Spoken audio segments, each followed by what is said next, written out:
Book 4, Falcon in the Barn, Chapter 21. It was an ambush. Look at us. A week later, Colonel Shin stood in front of his soldiers, gathered in the training arena.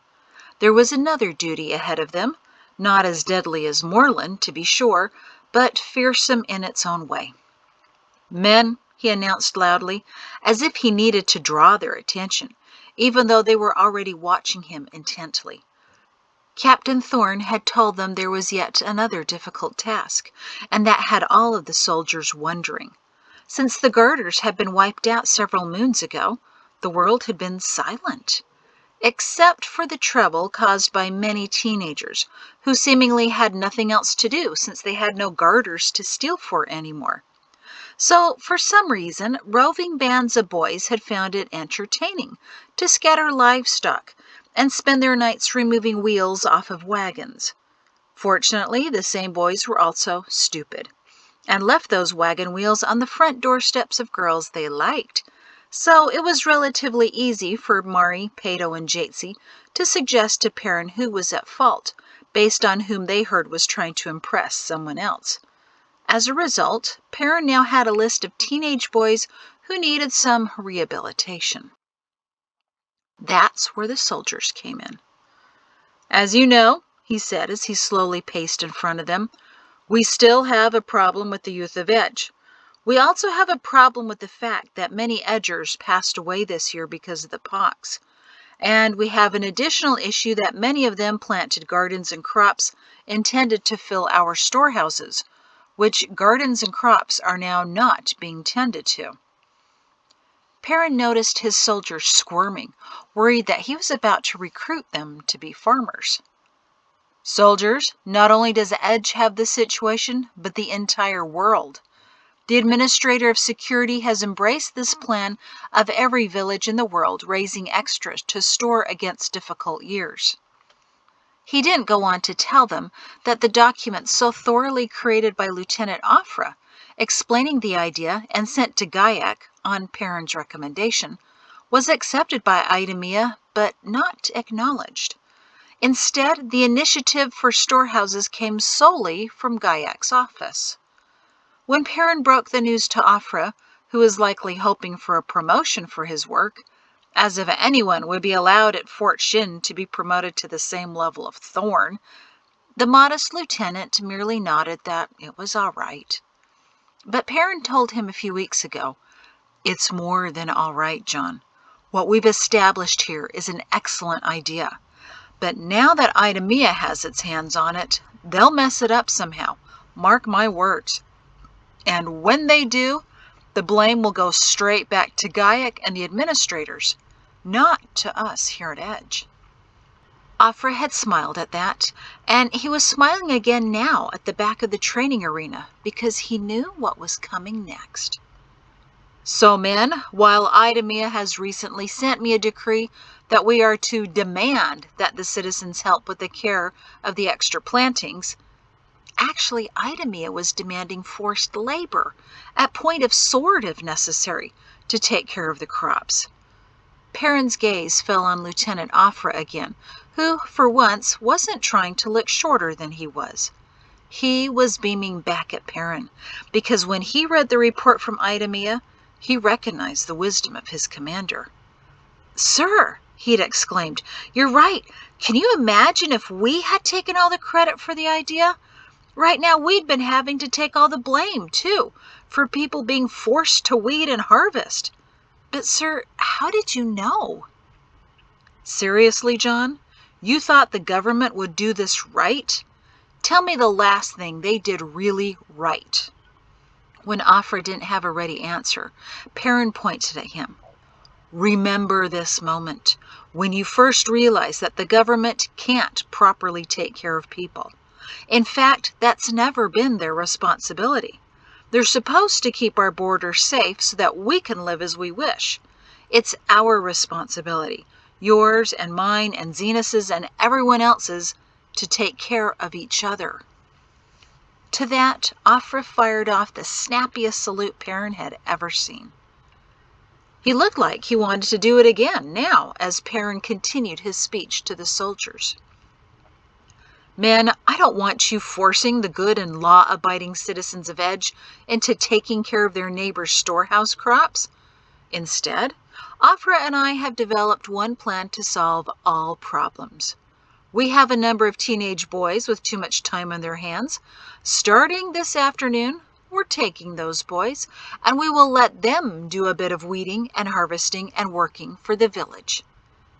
Perrin hadn't expected his soldiers to laugh and cheer, and he watched Afra as the reticent soldier guffawed at their enthusiastic response.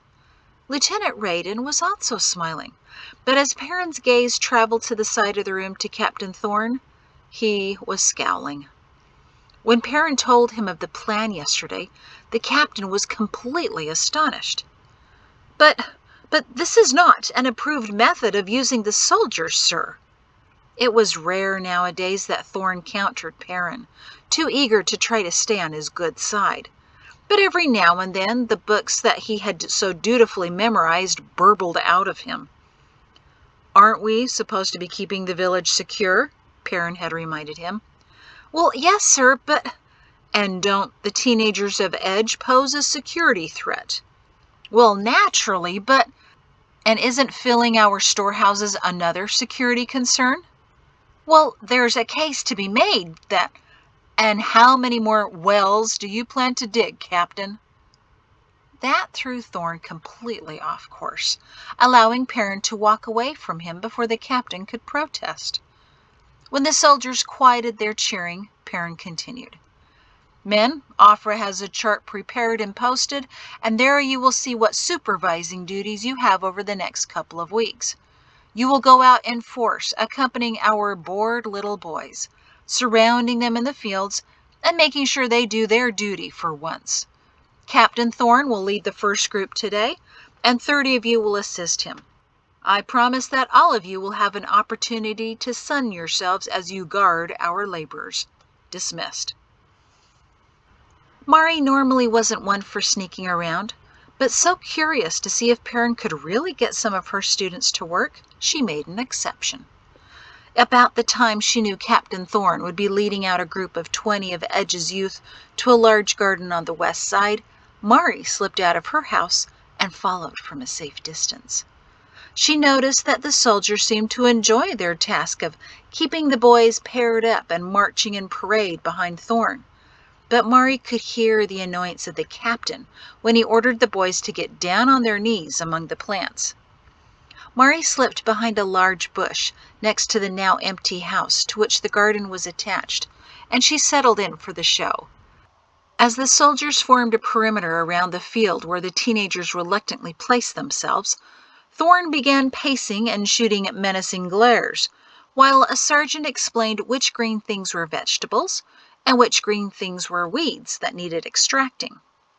With rapt fascination, Mari watched as the boys reluctantly began to pull out weeds and toss them any which way. A few times some began to complain, loudly, until Thorne marched over and shouted in their ears that it was this or incarceration. Mari didn't think his strong-armed approach was entirely what her husband was expecting when he said he wanted the boys rehabilitated. There's discipline, Mari knew, and then there's abuse. The first works while the second never does.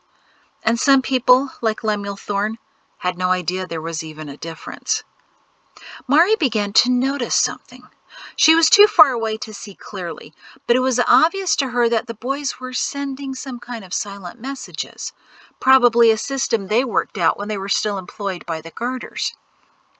Mari bit her lip in anticipation, sure that the boys were thick in planning with their subtle gestures.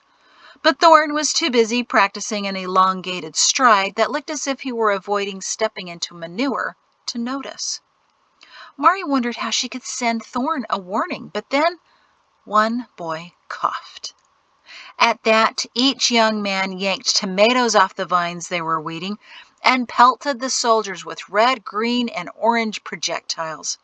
Mari knew she shouldn't laugh, but she couldn't help it once she realized that the main target was Captain Thorne. She covered her mouth and collapsed in a fit of shaking behind the shrub.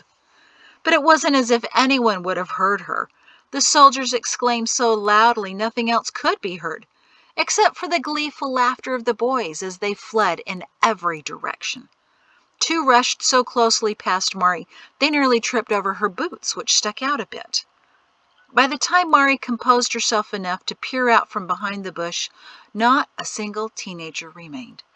Behind her, the sound of a horse trotting to the scene caused her to cower even further behind the bush, especially when she heard the booming voice. "Captain, exactly what just happened here?" "Colonel Shin," Thorn panted, shocked, angry, and now a bit panicked as an orange smudge dribbled down his face. "Sir, they surprised us. It was an ambush. Look at us." Mari kept her hand firmly over her mouth as she heard, "Oh, I see you all right. All of you. Please do tell me," Perrin said in his most condescending tone, "what mortal threat is there associated with lobbed tomatoes? What terror of vegetables is there that would cause each of these men to not pursue their responsibilities?" Thorn's mouth worked up and down lamely, searching for a response. The soldiers looked at each other sheepishly, realizing that not one of them had chased the teenagers. Mari could barely contain her snorting. We, Thorn stammered. "Look at our uniforms. They all need to be cleaned now." Perrin rolled his eyes. "Oh, they're vegetables, Captain. And you not only let the workforce escape, but you also allowed them to destroy a few bushelfuls that someday we may desperately need. Now, there should not be a single one of you standing here, but you should be all running in pursuit." No one can stay standing when Colonel Shin used that tone and volume. Captain Thorn actually jumped as he took off in a mad dash in a direction he hoped some teenager had run. Even Mari felt the need to hop up and help, but she stayed as small as she could behind the shrub as the soldiers sprinted away. Perrin sat alone on his horse, quietly grumbling at the empty garden, until he said, "You can come out now, Mari." Stunned, Mari slipped out from behind the shrub. "How did you know I was there?" "I can feel you in the air," he waved vaguely. "Well, how did your students do?" "Quite well," she said with perfect sobriety. "One hit Thorn squarely in the face with a tomato. Excellent aim." They both glanced around to make sure no one was around. Then they snorted in laughter. "We're terrible," Mari exclaimed as she wiped away a tear. "We shouldn't be laughing." "He deserved it, I'm sure," Perrin said. "If I were an artist, tonight I would draw his expression, complete with the tomato sliding into his ear." "Oh, stop it," she chuckled, although mentally she pictured the drawing of the pathetic captain hanging in a prominent spot in Perrin's office at home, where he could admire it. "Don't you need to be finding some lost boys?" He shrugged. "I know where they hide in the marshes, down the slope a ways from the canal. I'll just swing by there in an hour with a fresh pack of soldiers who aren't afraid of tomatoes. In the meantime, do you want to ride back?" Mari eyed his horse for the day, a white stallion who was clearly suffering from the heat. "I don't think that poor animal deserves any more weight. He's already foamy." Perrin sighed. "Frothing, yes. The sergeant in charge of the stables thought he'd be a good match for me, but he looks stronger than he is. Maybe it's the weather." "Maybe you should be giving him a ride back to the fort. I'm fine walking." "You realize you've never ridden with me?" "There's a reason for that," she declared. "Why would I want to get up on an animal like that? Well, that one doesn't look too dangerous. More like a melting snowbank right now. But in general, why?" She looked up at him flirtatiously as she headed for home. He swung his horse around to accompany her. "Oh, come on. Every female dreams of being rescued by a dashing officer on horseback, doesn't she?" "And what would you be rescuing me from? And on that?" "Someday, though, you'll want to ride with me." "That will be a very unusual day, I promise." "All right, then. Guess I better go round up some ridiculous young men and see if they found our lost boys yet." He tipped his cap formally to her and kicked his heels into the weary animal. Mari grinned as she watched him growing smaller in the distance, eventually sighing to herself in delight.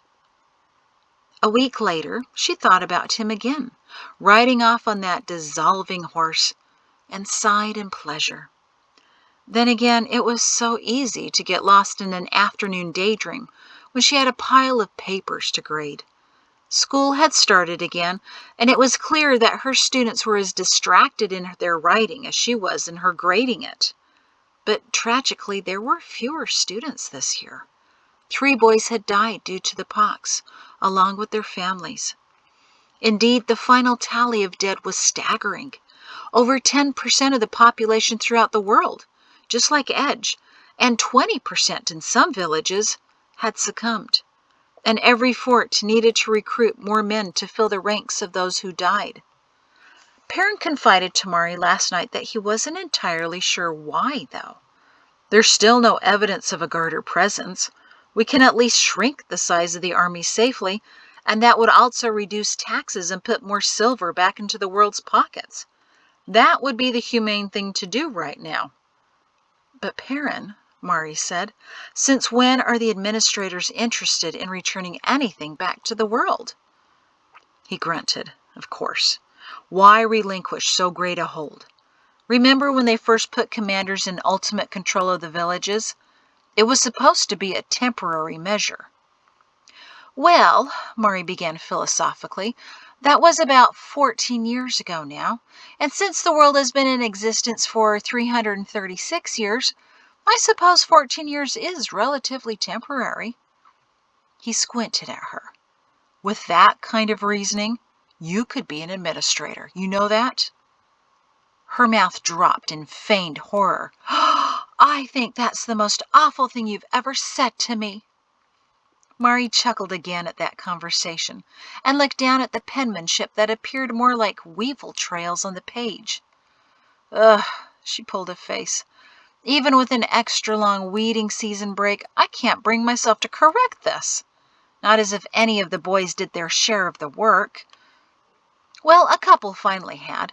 Instead of Captain Thorne leading out the workers, it was Shem and Lieutenant Afra, who, while they both maintained a firm hand with the boys, also knew enough to make the weeding into a competition. Rehabilitation didn't have to mean drudgery, after all. Another week or so, the farms would all be taken care of, and the boys would have paid off their debt to society. And, not coincidentally, most of the troublemakers had been working so hard during the days that they were simply too tired at night to make any more trouble.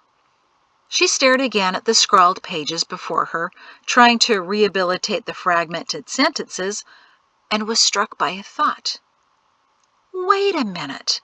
Everything's back to normal," she marveled out loud. "When did that happen?"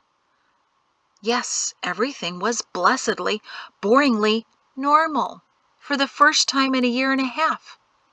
"I don't believe it," she laughed. The kitchen door slammed shut.